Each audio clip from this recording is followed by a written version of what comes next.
안녕하십니까. 이어서 경남 뉴스입니다. 오늘 저녁부터 내일 새벽 사이 경남 서부 내륙을 중심으로 1에서 5cm가량의 눈이 내릴 전망입니다. 경남 남해안에는 풍랑주의보가 발효된 가운데 최대 시속 60km의 강한 바람과 최대 4m의 높은 파도가 일고 있습니다.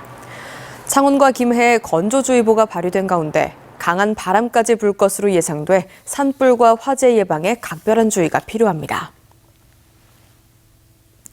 김해와 경북 고령이 유치 경쟁을 벌였던 가야고분군 통합관리기구의 위치가 김해시로 최종 확정됐습니다.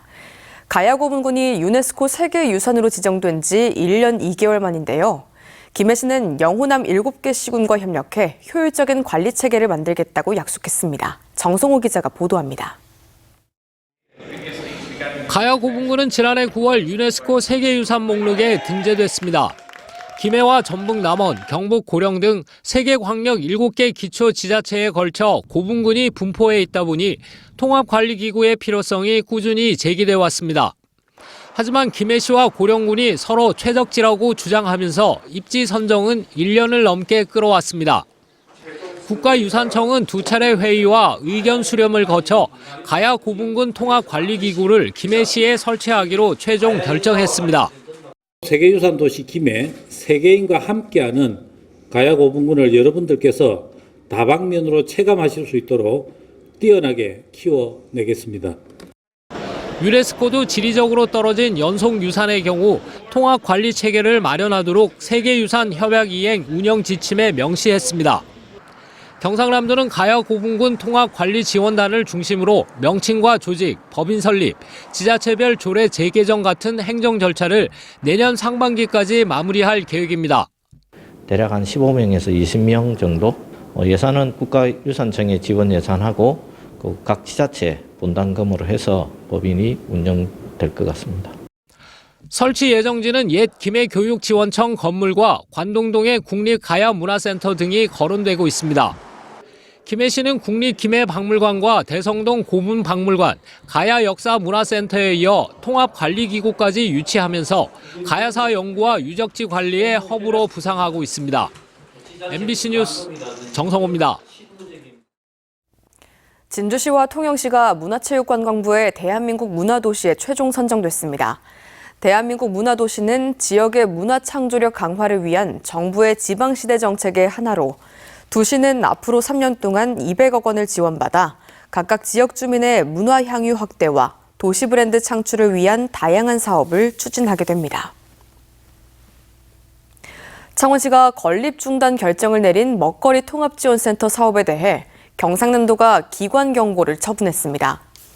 경상남도 감사위원회는 최근 특정 감사를 통해 창원시가 먹거리 통합지원센터에 대한 운영비 등을 충분히 검토하지 않았고 건립 중단을 결정해 매몰 비용이 발생했다며 이같이 결정했습니다. 금속노조 거제통영고성 조선하청지회는 노숙농성 44일 만인 어제 천막을 설치하며 원청 한화오션이 천막을 부수고 폭력을 휘둘러 노동자 20여 명 대부분이 감기 증상으로 고통받았다고 주장했습니다. 또 하청업체 교섭위원들이 이른바 임금성 요구안은 수용할 수 없다는 입장을 밝혔다며 실질적인 지배력과 결정권을 갖는 한화오션이 단체 교섭 연내 타결을 위해 결단하라고 주장했습니다. 65살 이상 인구 비율이 우리나라 전체 주민등록 인구의 20%를 넘어서 초고령 사회로 진입했습니다.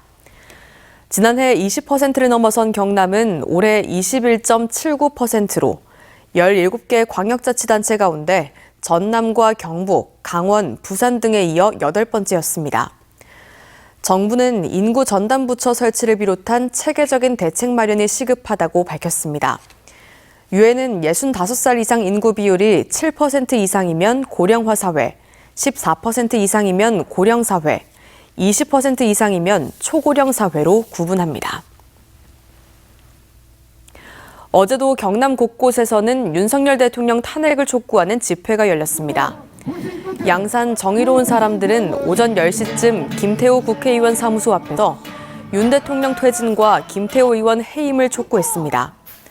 사천 시민행동은 저녁 6시부터 집회를 열고 헌법재판소가 탄핵을 인용해야 하고 탄핵과 내란 혐의 수사에 비협조적인 국민의힘은 내란 공범이라고 주장했고 비슷한 시각 통영과 합천, 거창에서도 윤석열 대통령 구속을 촉구하는 집회가 이어졌습니다.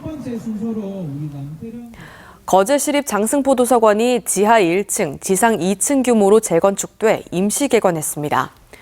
도서관 운영 시간은 화요일부터 일요일까지 9시부터 6시까지며 각종 시설과 서비스를 시범 운영한 뒤 내년 1월 정식 개관하면 야간에도 도서 제출이 가능합니다. 이로써 거제 시립도서관은 6개로 늘었습니다. 경상남도는 지난해 11월부터 3,057개 체육팀이 경남에서 전지훈련해 378억 원의 경제적 파급 효과를 거뒀다고 밝혔습니다. 경상남도는 온화한 겨울 날씨와 고품질의 훈련 시설로 경남을 찾는 체육팀이 늘고 있다며 다양한 혜택 제공과 불편사항 해소로 전지훈련팀을 더 유치하겠다고 덧붙였습니다.